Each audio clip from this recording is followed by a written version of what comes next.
नमस्कार। 1 सितंबर 1994 खटीमा की धरती गोलियों से गूंज उठी थी। यह वो दिन था जब उत्तराखंड राज्य की मांग कर रहे आंदोलनकारियों पर चली थी ये गोलियां और लिखी गई थी बलिदान की वो कहानी जो आज भी दिलों को झकझोर कर रख देती है। आज खटीमा गोलीकांड की 31वीं बरसी पर श्री मुख्यमंत्री पुष्कर सिंह धामी ने उन वीर शहीदों को श्रद्धांजलि अर्पित की है जिनके बलिदान के बिना उत्तराखंड का अस्तित्व अधूरा होता। इस वीडियो में देखिए कि कैसे सरकार उनके सपनों को साकार करने की दिशा में कदम बढ़ा रही है और कैसे साथी केंद्र जैसे प्रोजेक्ट से राज्य के युवाओं को मिल रही है नई उड़ान। कहना है सीएम धामी का। आइए इस श्रद्धांजलि सभा और प्रेरणादायक घोषणाओं की एक झलक डालते हैं।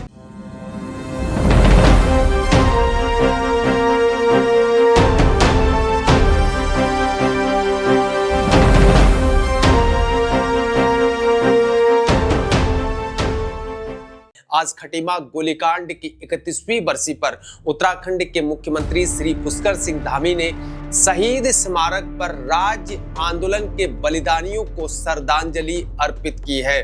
मुख्य चौराहे पर स्थित शहीद स्मारक पर आयोजित श्रद्धांजलि सभा में मुख्यमंत्री धामी ने कहा कि खटीमा की धरती उत्तराखंड राज्य की जननी है और सरकार राज्य आंदोलन के बलिदानियों के सपनों के अनुरूप प्रदेश का विकास कर रही है। उन्होंने ये भी बताया कि खटीमा गोलीकांड का दर्द कभी भी नहीं भुलाया जा सकता है और सरकार ने राज्य आंदोलनकारियों के लिए 10% क्षैतिज आरक्षण बिल को पास करा दिया है। इस अवसर पर सांसद अजय भट्ट ने सांसद निधि से कक्ष बनाए जाने के लिए 5 लाख रुपए देने की घोषणा की है। सीएम धामी ने 1 सितंबर 1994 को हुए गोलीकांड के बलिदानियों भगवान सिंह सिरोला, गोपी चंद, धर्मानंद भट्ट, प्रताप सिंह मनोला व परमजीत सिंह व सलीम व रामपाल को पुष्प अर्पित कर श्रद्धांजलि दी है।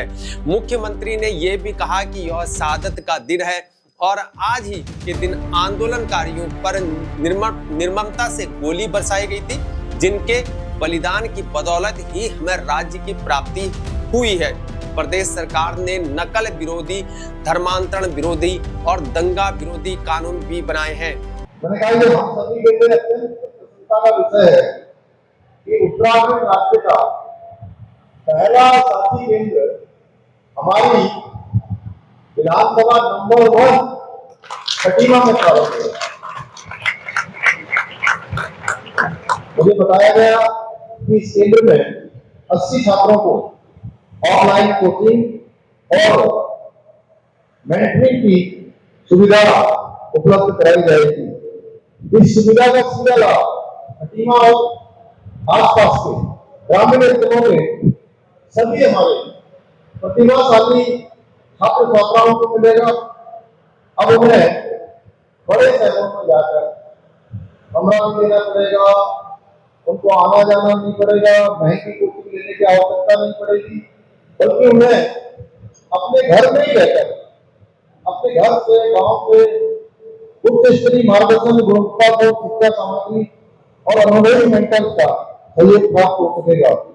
मुझे यह भी बताया गया कि देश भर में 15 लाख से अधिक विद्यार्थी प्रोजेक्ट साथी से अभी तक लाभान्वित हो चुके हैं। हमारे राज्य में भी अब तक लगभग 29,000 विद्यार्थी इस पहल का हिस्सा बन चुके हैं और पिछले वर्ष 500 से भी अधिक विद्यार्थियों ने इस प्लेटफॉर्म की मदद से विभिन्न परीक्षाओं में सफलता प्राप्त की है।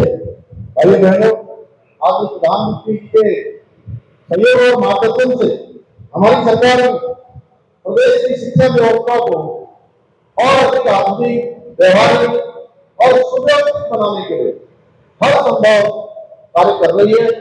जहां एक नई शिक्षा नीति द्वारा प्रदेश के विद्यालयों और शोध संस्थानों में आर्टिफिशियल इंटेलिजेंस हम राज्य में साइंटिफिक रिसर्च को बढ़ावा देने की दिशा में भी कार्य कर रहे हैं।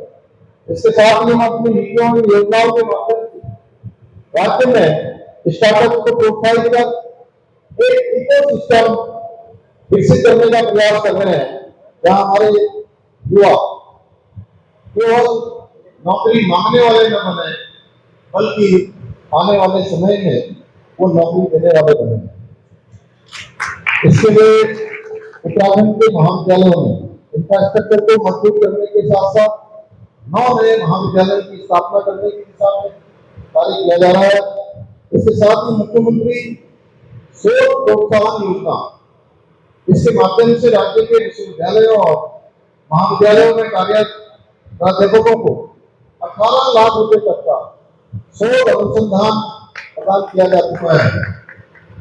इतना ही नहीं, उत्कृष्ट शोध पत्र प्रकाशन हेतु राज्य सरकार द्वारा प्रोत्साहन पुरस्कार भी प्रदान किया जा रहा है। इसके अलावा संघ लोक सेवा आयोग, ITA, CTS एवं उसके समकक्ष लिखित परीक्षा पास करने वाले अभ्यर्थियों को साक्षात्कार की तैयारी हेतु 50,000 रुपए की वित्तीय सहायता भी प्रदान की जा रही है। युवा साथियों, आप लोगों में से बहुत सारे युवा आगे चलकर सरकारी नौकरी में जाने का सपना देख रहे होंगे। मैं आज आप सभी युवाओं से कहना चाहता हूं, आपकी मेहनत पर अब कोई नकल माफिया डाका नहीं डाल सकता है। आप सब जानते हैं, क्योंकि उत्तराखंड में देश का सबसे कड़ा नकल विरोधी कानून लागू हो। आप सभी को याद होगा, पहले परीक्षाएं किस प्रकार होती थी। कोई परीक्षा होती थी और परीक्षा के चक्कर में ये होता था कि इसका पेपर लीक हो गया है, इसमें गड़बड़ी की शिकायत आ गई है, इसमें भ्रष्टाचार की शिकायत आ गई है, पेन ड्राइव से इसमें नकल हुई है, क्वेश्चन पेपर बाहर आ गया, क्वेश्चन बैंक लीक हो गया।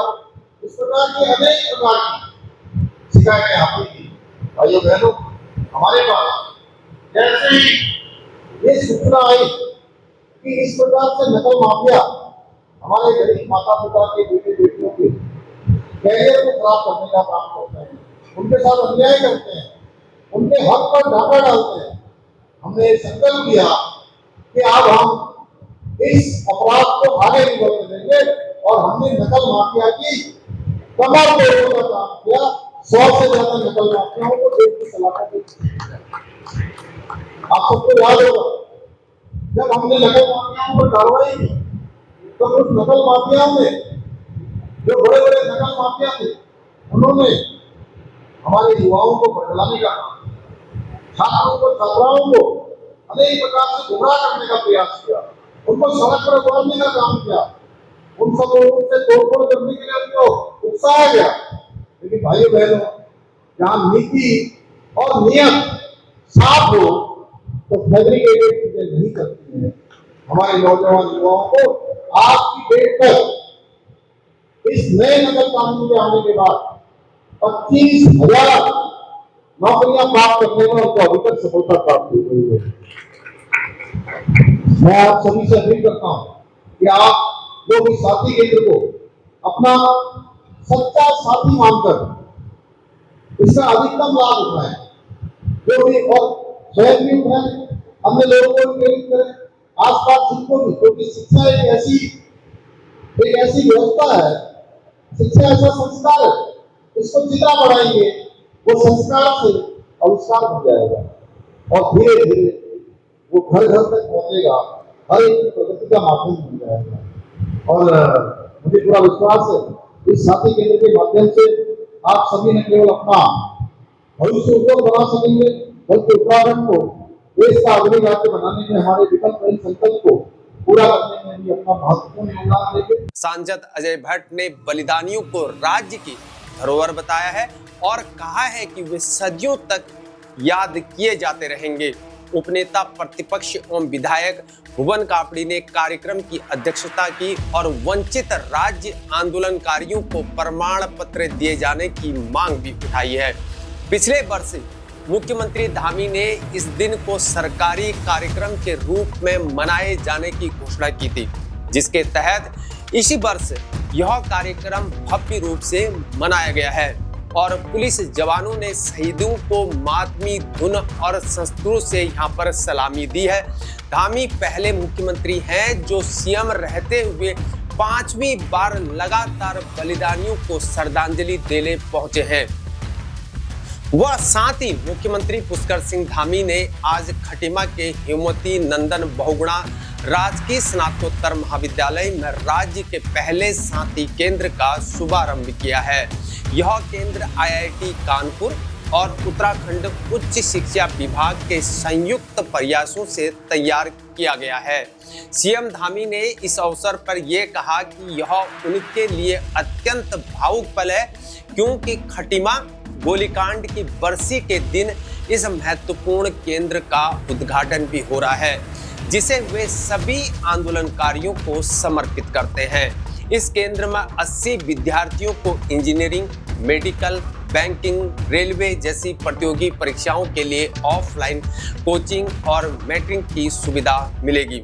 मुख्यमंत्री ने बताया कि देश भर में 15 लाख से अधिक विद्यार्थी प्रोजेक्ट साथी से लाभान्वित हो चुके हैं और उत्तराखंड में भी 29,000 छात्र इसका हिस्सा बन चुके हैं, जिनमें से पिछले साल 500 से अधिक छात्रों ने विभिन्न परीक्षाओं में सफलता को प्राप्त किया है। सीएम धामी ने यह भी जानकारी दी है कि राज्य में 9 नए महाविद्यालयों की स्थापना भी की जा रही है। मुख्यमंत्री शोध प्रोत्साहन योजना के तहत प्रोफेसरों को 18 लाख रुपए तक का अनुदान दिया जा रहा है और प्रतियोगी परीक्षा पास करने वाले अभ्यर्थियों को साक्षात्कार की तैयारी के लिए 50,000 रुपए की आर्थिक सहायता भी प्रदान की जा रही है। सबसे इम्पोर्टेंट बात यह है कि राज्य में देश का सबसे सख्त नकल विरोधी कानून लागू करने के बाद से एक भी परीक्षा में पेपर लीक नहीं हुआ है, ऐसा सीएम का कहना है, जिससे युवाओं का भविष्य सुरक्षित हो गया है। इस अवसर पर उच्च शिक्षा मंत्री धन सिंह रावत व सांसद अजय भट्ट भी उपस्थित थे। बने रहे हमारे साथ, अभी के लिए इतना ही। जय हिंद, भारत माता की जय।